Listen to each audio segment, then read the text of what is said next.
చెప్పినారు. తద్వారా మాకు అర్థమైంది ఏంటంటే కేసీఆర్ హయాంలో జరిగినంత అన్యాయం గత ఆంధ్రప్రదేశ్ హయాంలో కూడా జరగలేదు. జగన్మోహన్ రెడ్డితో కుమ్మక్కై మన వాటాని, మన హక్కుల్ని, కృష్ణా జలం హక్కుల్ని ఆయనకు ధరావతం చేశాడు. ఆయన వీడియోలో మాట్లాడిన సందర్భాలు కూడా మేము చూసినాం. సో రేపటి నుంచి రేపు అసెంబ్లీలో జరగబోయే సమావేశాల్లో మా ముఖ్యమంత్రి గారు, ఉప ముఖ్యమంత్రి గారు, ఇరిగేషన్ మంత్రి గారు ఇంకా స్పష్టత, స్పీకర్ గారు అనుమతి ఇస్తే చర్చలో పాల్గొని ఇంకా కూడా స్పష్టత ఇస్తారు.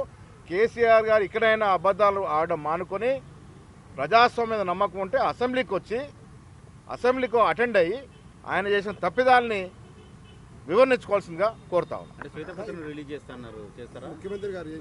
రేపు అసెంబ్లీలో ఇరిగేషన్ మీద, ముఖ్యంగా కృష్ణా జలాల మీద, కేసీఆర్ ఆడుతున్న అబద్ధాల మీద వాస్తవాల్ని ప్రజలకు అసెంబ్లీ ద్వారా వివరిస్తాం. పవర్ పాయింట్ ప్రెజెంటేషన్ ఉంటుందా అసెంబ్లీ? లేదు, వాస్తవం ఇవాళ పవర్ పాయింట్ ప్రజెంటేషన్లో మాకున్నటువంటి అనుమానం తొలగిపోయినాయి. కేసీఆర్ చేస్తున్నటువంటి చేసిన లూటి రేపు అసెంబ్లీ ద్వారా ప్రజలకు తెలియజేస్తారు. ముఖ్యమంత్రి గారు ఏం చెప్పారు? ముఖ్యమంత్రి గారు కూడా అధికార నిపుణులు, ఇరిగేషన్ మంత్రి గారు ఇచ్చినటువంటి వివరణ సంతృప్తి చెందినారు. వారికి కూడా పూర్తి అవగాహన ఉంది. డిప్యూటీ సీఎం గారు కూడా పూర్తి అవగాహనతో ఉన్నారు. రేపు అన్ని కూడా అసెంబ్లీ శాఖ స్పష్టత ఇస్తారు. ఇరిగేషన్ మీద జరిగిన ఈ అవినీతి అక్రమాల మీద క్షేత్రస్థాయిలోకి తీసుకెళ్లాలని అనుకుంటున్నారు కదా, ఈ పార్లమెంట్ ఎన్నికలు దృష్టిలో పెట్టుకొని. పార్లమెంట్ ఎన్నికలకి నిమిత్తం లేకుండా, తెలంగాణ ఆకాంక్షలకు విరుద్ధంగా, తెలంగాణ పౌరుల కలలకు విరుద్ధంగా ప్రాజెక్టుల పేరిట లక్షల కోట్ల రూపాయలని ప్రజాధనాన్ని కేసీఆర్ గారు లూటు చేశారు. ఇది వాస్తవం. ఇది ప్రజలకు కొంత తెలిసింది కాబట్టి ఎన్నికల్లో రిజల్ట్ ఇచ్చినారు. ఇంకా పరిపూర్ణంగా తెలియాల్సిన అవసరం ఉంది. రేపటి నుంచి ఆ కార్యక్రమంలో ఉంటాం. కృష్ణా పరివాహక ప్రాంతంలో ఉన్నటువంటి ప్రజలను కానీ, తెలంగాణ ప్రాంత ప్రజలను కానీ అయోమయానికి గురి చేయడానికి అబద్ధాల పునాదులపై పుట్టినటువంటి టీఆర్ఎస్ పార్టీ బీఆర్ఎస్గా మారి లోక్సభ ఎన్నికల్లో ఆ ప్రాంతంలో గెలవడానికి కోసం వాళ్ళు చేస్తున్నటువంటి కుయుక్తి రాజకీయాల్ని ప్రజలకు చెప్పడానికి ప్రధానంగా ఈరోజు మా ఇరిగేషన్ మంత్రులు పెద్దలు ఉత్తమ్ కుమార్ రెడ్డి గారి పవర్ ప్రజెంటేషన్ అంటే దృశ్యమాలిక ద్వారా ఉమ్మడి ఆంధ్రప్రదేశ్లో కంటే ఎక్కువగా తెలంగాణ వచ్చినాక కేసీఆర్ గారి నాయకత్వంలో జరిగిన అన్యాయాన్ని కూలంకషంగా మాకు చెప్పడం జరిగింది. అంతకుముందు 44,000 క్యూసిక్లు ఉన్నటువంటి దాన్ని 88,000 క్యూసిక్లకు పెంచడానికి అనుమతించడమే కాకుండా డెడ్ స్టోరేజ్ తీసుకోవడానికి అనుమతి ఇచ్చినటువంటి కేసీఆర్ ఒక వైనాన్ని మాకు కళ్ళ గట్టినట్టుగా చూపెట్టిండు. సరే, ఎవరికైనా తాగునీటికి భారతదేశం అంతా కూడా ఒక యూనిట్గా తీసుకున్నా, ఒక రాష్ట్రాన్ని యూనిట్ చూసుకున్నా, పక్క రాష్ట్రాలను యూనిట్ చూసుకున్నా తాగునీటికి అవసరం అనుకుంటూ కూడా నీటి విడుదల చేయడానికి అవకాశం ఉంది. కానీ డెడ్ స్టోరేజ్ నుండి వాళ్ళకు ప్రతిరోజు 2 నుంచి 3 టీఎంసీల నీటిని తీసుకోవడానికి అవకాశం ఇచ్చినటువంటి కేసీఆర్ యొక్క నిజ స్వరూపాన్ని, గత ప్రభుత్వం యొక్క నిజ స్వరూపాన్ని కళ్ళకు గట్టినట్టుగా దృశ్యమాలిక ద్వారా మాకు చూపెట్టడం జరిగింది. ఆ అంశాలను రేపు అసెంబ్లీ సాక్షిగా తెలంగాణ రాష్ట్రంలో ప్రజలందరికీ కూడా చెబుతూ ఈరోజు వాళ్ళు ఏమంటున్నారు, పోలీసులు వచ్చారు. హరీష్ రావు గారు మొన్న మాట్లాడుతూ పోలీసులు వచ్చి ముందుగా పోలీసులు వెనక్కి తీసుకుపోయారు. అసలు పోలీసులు 400 నుంచి 500 మంది పోలీసులు ఎప్పుడు వచ్చిండ్రు? 30వ తేదీన ఎన్నికలు ఉంటే 29వ రాత్రి 500 మంది పోలీసు బలగాలు అక్కడికి వెళ్ళి జగన్ గారు కేసీఆర్ గారు మాట్లాడుకోకుండానే పోలీసులు వచ్చారా?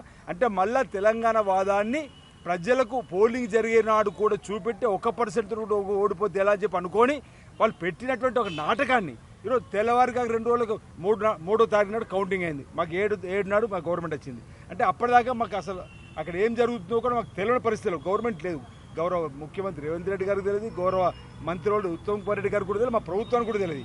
30 నాడు పోలీసులు వస్తారు, 1 నాడు స్మితా సబర్వాల్ గారు లేఖ రాస్తారు. తర్వాత వెంటనే ఇక్కడున్న రాష్ట్రానికి సంబంధించినటువంటి ఇరిగేషన్ కార్యదర్శి, అక్కడ ఇరిగేషన్ కార్యదర్శితో కేంద్ర ప్రభుత్వం సంప్రదింపు జరుపుతుంది. తర్వాత సిఆర్పి పోలీసులు కేంద్ర ప్రభుత్వం అమ్ముతుంది. ఎంత ఒక నాటకంలో భాగం. అటు భారతీయ జనతా పార్టీ కూడా ఈరోజు ఇక్కడ కేసీఆర్కు సహకరించింది, అక్కడ జగన్ గారు సహకరిస్తుందంటే కళ్ళకు కట్టడం కనిపిస్తుంది. ఇప్పటివరకు కూడా పోలీసులు ఎందుకు పోలేదంటే, ఇప్పుడు ఇంకొకటి మా ఇరిగేషన్ ముఖ్య కార్యదర్శి రాహుల్ బొజ్జ గారు కూడా ఆ ప్రొసీడింగ్స్ తప్పుపడుతూ మేము ఒప్పుకుంటున్న లేఖ కూడా రాసిండు. ఇన్ని మేము చెబుతున్నప్పుడు కూడా హరీష్ రావు గారు పదే కృష్ణా రివర్ మేనేజ్మెంట్ బోర్డులో మీరు అప్పయ్యేసారని మాట్లాడుతున్నారు. మేము అప్పయ్యలేము. మా ప్రభుత్వం రాకట్టే ముందే ఈ కేసీఆర్ గారు సర్కార్, తెలంగాణ సర్కార్ గతంలో 5 ఏళ్ళు కేసీఆర్ గారు నీటిపారుదల శాఖ మంత్రిగా, 5 సంవత్సరాలు హరీష్ రావు గారు నీటిపారుదల శాఖ మంత్రి వాళ్ళే ఈ కృష్ణా రివర్ బోర్డు మేనేజ్మెంట్ బోర్డును వారికి అప్పయ్యారు. మనకు భవిష్యత్తులో ఆ దక్షిణ తెలంగాణ ఉన్నటువంటి అనేక జిల్లాల్లో ప్రజలకు త్రాగునీరు రాకుండా కూడా ఉండేటువంటి పరిస్థితిని కల్పించింది తెలంగాణ రాష్ట్ర సమితి గతంలో భారత రాష్ట్ర సమితికి మారింది. అందుకే మేము అంటున్నాం టీఆర్ఎస్ పార్టీ బీఆర్ఎస్ పార్టీ మారినాక తెలంగాణలో పేగుబంధం తెగిపోయింది టీఆర్ఎస్ పార్టీ కదా, అందుకే ప్రజలు మనం తీర్పిచ్చారు. సరే విజిలెన్స్ నివేదిక సంబంధించి ఏమైనా వచ్చిందా? అంటే విజిలెన్స్ నివేదిక అనేదేమో ఈ రాష్ట్రంలో జరిగిన అవినీతి అక్రమాలపైన ఈ ప్రభుత్వం నిక్కచ్చిమైనటువంటి ఖచ్చితమైనటువంటి ఆలోచన ఉంటుందని చెప్పిన దానికి అనుగుణంగా కాళేశ్వరంలో జరిగినటువంటి అవినీతిపైన వచ్చిన రిపోర్ట్ ప్రకారం ఈఎన్సీ గారిని రాజీనామా చేయమన్నారు మా మంత్రి గారు. అక్కడ ఉన్నటువంటి ఇంకో ఈఎన్సీకి సంబంధించిన అతన్ని రెడ్మెట్ చేసిండ్రు. రాబో రోజులు ఎవరు తప్పు చేస్తే వారిపై తప్పనిసరిగా ప్రభుత్వం శిక్షిస్తుంది, చట్టపరంగా తీసుకుంటుంది. ఈ రోజు కేవలం కృష్ణా జలాలపైన గత టీఆర్ఎస్ ప్రభుత్వం చేసినటువంటి తప్పిదాలను ప్రజలకు ఏ విధంగా మనం చెప్పాలనో దానిపైన దృశ్యమాలికలో చర్చ జరిగింది. రేపు ఆ దృశ్యమాలికలో ఏదైతే ఉన్నాయో వాటివన్నీ కూడా తుమ్మకుమార్ రెడ్డి గారు, ఇరిగేషన్ మంత్రి గారు, మా మంత్రి గారు, మా ముఖ్యమంత్రి గారు, మాకు సంబంధించిన కృష్ణా రివర్ బార్డర్లో ఉన్నటువంటి ఆ జిల్లాకు సంబంధించిన గౌరవ శాసనసభ్యులు చర్చలో పాల్గొంటారు.